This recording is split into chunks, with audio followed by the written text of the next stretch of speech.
Alright, good evening folks, it's Enforcer Matt and welcome back to another short war video, and today we have big news. We just saw a major attack in the Bryansk region of Russia by Ukrainian forces using ATACMS and Storm Shadow missiles, and it was a very large attack. We saw two different facilities confirmed getting hit by these missiles. It was a microelectronics factory and also apparently a very crucial chemical plant crucial to Russia's war effort, and those were struck, and we have all the video evidence to show you the multiple different angles of this attack. Also, on another front, we're hearing that Gasprom, one of Russia's largest oil companies, is preparing mass layoffs at the moment in a last-ditch attempt to save their company as economic sanctions are starting to bring it to its knees, and also these Ukrainian attacks on Russian oil are bringing that company down as well. So it sounds like it's not going good on that front. And also, speaking of oil, it sounds like some Russian ships carrying oil are not being allowed to dock in China, as apparently China is now honoring U.S. sanctions and not letting Russian oil into their country, and India is also not letting Russian oil in either. So it's not going good for Russia whatsoever on the oil front, and it's also not going good on the war front either. But with that, let's jump into our first post of the day, which goes to Anton Gerashenko. And in this post from Anton, we see that according to Russian Telegram channels, a chemical plant in Bryansk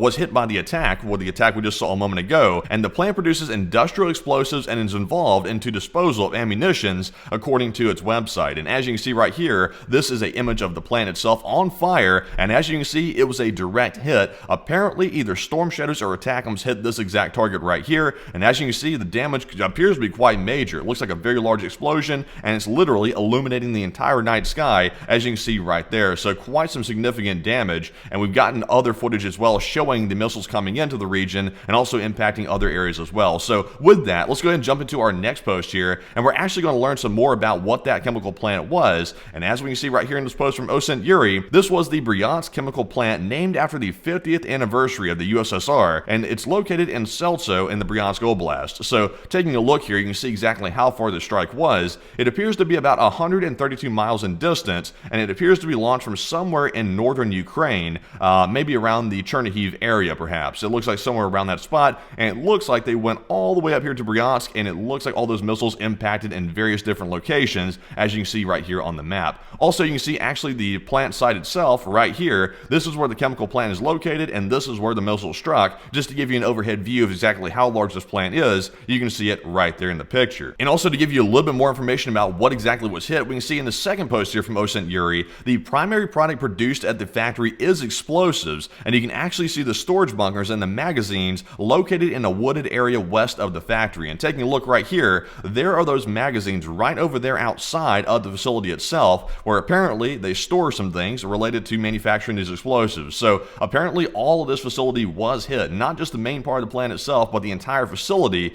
And of course, this was a very big loss for the Russians. But also, moving into our next post here, this one goes to Null Reports. Not only did we see the chemical plant get hit, but also we saw a microelectronics plant get hit as well. And we see here that locals in Bryansk are reporting smoke coming from the Bryansk Kremeni L Enterprise, apparently one of the largest suppliers of military microelectronics. And according to the locals, it was hit by a HIMARS rocket, or as they call it, debris. And I will say, take the report here from the local with a grain of salt, because apparently from what we're learning according to Russian military back channels, this was an attack conducted with Storm Shadow and also ATACMS missiles. So they're claiming it was a HIMARS that hit the microelectronics center, but I think it was probably not that. It was probably one of the other two weapons instead. And I think maybe the locals are simply not familiar with the weapon, so they might have gotten a little bit mistaken about it. But as you can see right here, there is the microelectronics center, and that is Kremeni, the facility that was taken out right here as well. So it sounds like we're not learning the entire extent of the damage just yet. These are the two confirmed targets, this facility and also the chemical plant, but I think there were more targets that were hit as well. And once again, this is a very fresh attack about 30 minutes ago, and we're going to have to wait for some more details to come out to make sure we have the entire story. But with that, we're jumping into our next post here, and this one goes to Max24. And we actually have video footage of the exact moment the missiles came in and hit the chemical plant, which is probably the biggest target we've heard confirmed so far, is that chemical plant in Bryansk producing explosives. And we have one image here showing you the massive flash coming off that missile strike. Absolutely massive right there. We can see that in the picture. And also we have a video as well of apparently a Russian freaking out as the missiles come in and hit it. So let's take a listen.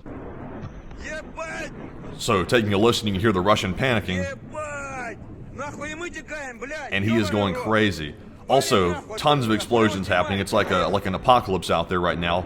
And I'm going to go ahead and mute that. But as you can see the Russians were freaking out. Apparently the chemical plant workers were hanging out around the perimeter of the facility when the missiles hit, and they were out there screaming, yelling, and freaking out. And also you could see right there, it looked like hell was blazing over right there in the video. So quite crazy footage to see, and just showing you the initial moment of impact on the chemical plant inside of Bryansk. But with that, we're moving on to our next post here, and this one goes to Osen Yuri, and we have yet another video showing the ATACMS coming in and hitting the chemical plant. And also it sounded like maybe even a cluster warhead was involved with it as well, because we heard that in the video. So let's take a look. This is a further out perspective of the strike on the chemical plant. So let's take a look at the video.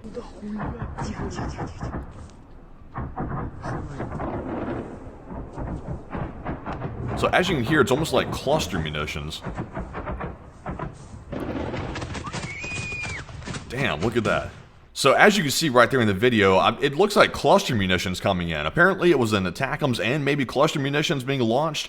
We did hear that apparently 10 AFU aircraft were involved in this strike. So not only were there missiles being launched apparently from Ukraine, but there were also air-launched missiles as well going toward the target. So you could see clearly in that video, it looked like cluster munitions being used on the chemical plant. And right at the very end, there was a very large amount of cluster happening right there in the sky and also around the perimeter as well. So quite a large explosion, and you could see it right there, apparently an ATACMS cluster warhead being used as well. But with that, we are now moving on to our next video here, and this one goes to Max24. This is yet even a further out perspective of the explosions right here. It's almost like we're zooming out, looking at the videos here based on the perspective. But you can see here that apparently someone was having a rave inside of their house. You can see it right here in the video. So let's take a look at the disco in Bryansk happening in an apartment while the explosions were happening in the background. And as you can see right there, there's a rave going on. And look, there's also a rave outside too. It looks like there's some explosions going on behind that apartment block. And whoa, and those people have no clue inside that disco rave right there in that apartment that hell is breaking loose behind them. But it is definitely breaking loose. And those people right there will find out in a minute that something is happening back there at that famed chemical plant, the 50th anniversary plant named after the USSR, a failed Soviet Union. So there you go, right there. You see it right there. They're oblivious, but they'll find out soon. But with that, we're jumping into our next post. And this one goes to PSO1. And this is actually our last video of the chemical plant being attacked, and this is yet even a further out view. Like I said, we're like zooming out here with the video footage. You can see a further out view of the attack, so let's take a quick look at this one.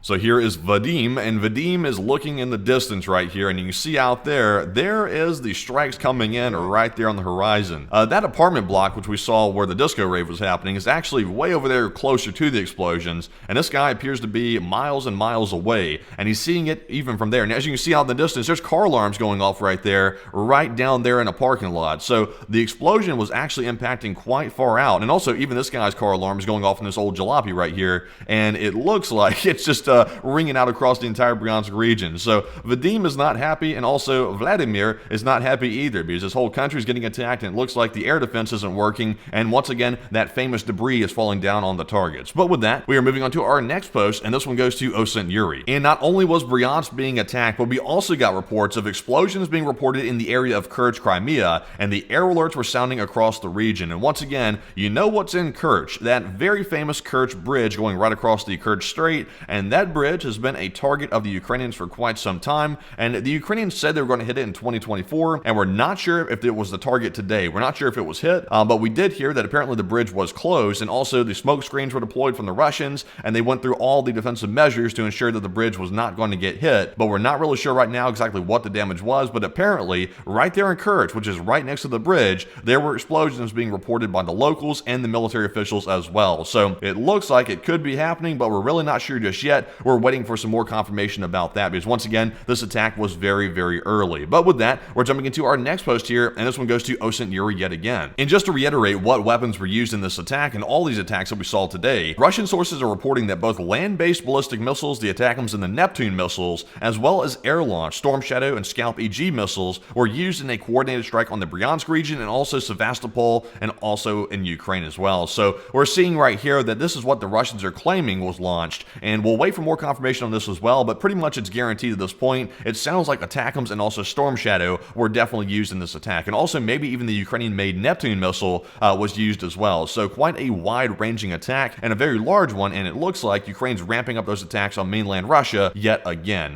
which of course we're seeing very rampantly in the past couple of days. But with that, we're jumping into our next post, and this one goes to Nexta. And let's switch gears for a second and discuss the situation with Russian oil, because this situation is starting to get really bad, and we have been wondering how long is it going to take for the Russian oil to come to its knees, and it looks like it's already getting to that point right now, because we're hearing that Gasprom, one of the largest gas companies and oil companies inside of Russia, it sounds like they're implementing mass layoffs, or at least considering it, and the central office of the corporation Gasprom will be reduced by nearly half, putting over 1,500 employees at risk of losing their jobs. So once again, you can see the logo of Gasprom right here. This is a very large oil and gas company inside of Russia, and it looks like they're about to have to cut a ton of staff to try to save their company as Russian oil starts going down the toilet, and it's not a good situation for Gasprom. If that company goes under, the Russian economy could be in a very bad spot, even worse than it is now. It could go to hell and back. So that is what we're hearing right now. But moving into our next post, we get some more details about the Gasprom layoffs, which are probably coming on the horizon. Apparently, Gasprom has about 4,100 employees in the central office, which is their main location, like their headquarters essentially, and they're trying to reduce that by half down to 2,500 employees. Like I said, reducing it by almost 1,500. And the document with such a proposal by the deputy chairman of the management board was previously published by Portal 47 News,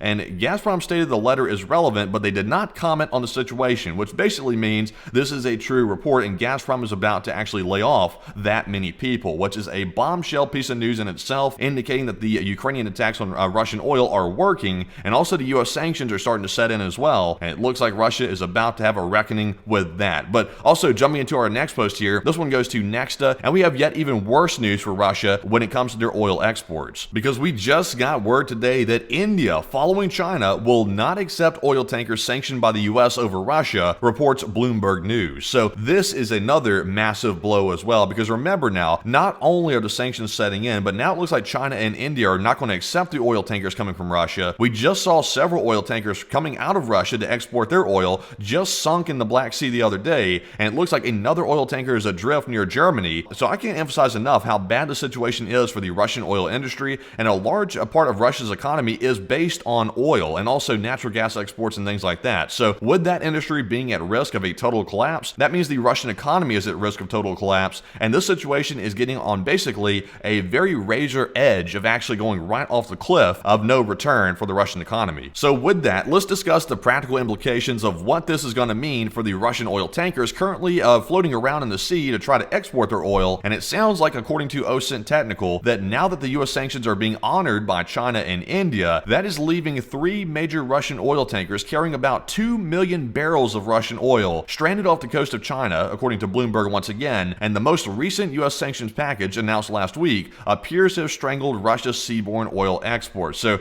just to give you an idea, there is one of these massive oil tankers, which is also appears to be extremely rusty. Hopefully it doesn't sink like the other ones. But as you can see, here's another one of these Russian oil vessels, and there is the other one as well. These are not being allowed to dock in China, and they are stuck with the 2 million barrels of oil right now that they cannot get off their ships. This is a crisis by any means for Russia, and once again, it is a bad spot for them to be in, and it looks like Ukraine has been successful in their strategy to try to take the Russian oil down. And it seems to be, honestly, at this point, not just for the Russian oil ships, but it looks like for Russian ships in general, they're not being allowed to pretty much dock in a lot of places right now, because remember, inside of Syria, they are trying to dock at the port of Tartus to get their military equipment out and their remaining troops. Those ships are not being allowed to dock there to get the military equipment out, and now China and India are not allowing the Russian oil ships to dock either to unload oil. So it looks like all the way around, Russian ships are stuck at sea, and they either have to get back to Russia or they either have to just sit out there and just wait indefinitely. So they're in a bit of a crux right now, and they're really not sure how to get out of it. But with that, that is actually our last piece of news for the day. So I hope you found today's video informative. We had a lot of news to cover today, even on a Monday, which is our day off. So if you enjoyed the video, smack the like button first of all, and also if you've not already, subscribe to the channel to stay up to date with the news coming out minute by minute as it happens. And also, be sure to go check out our Patreon page. The link is in the description below for Patreon,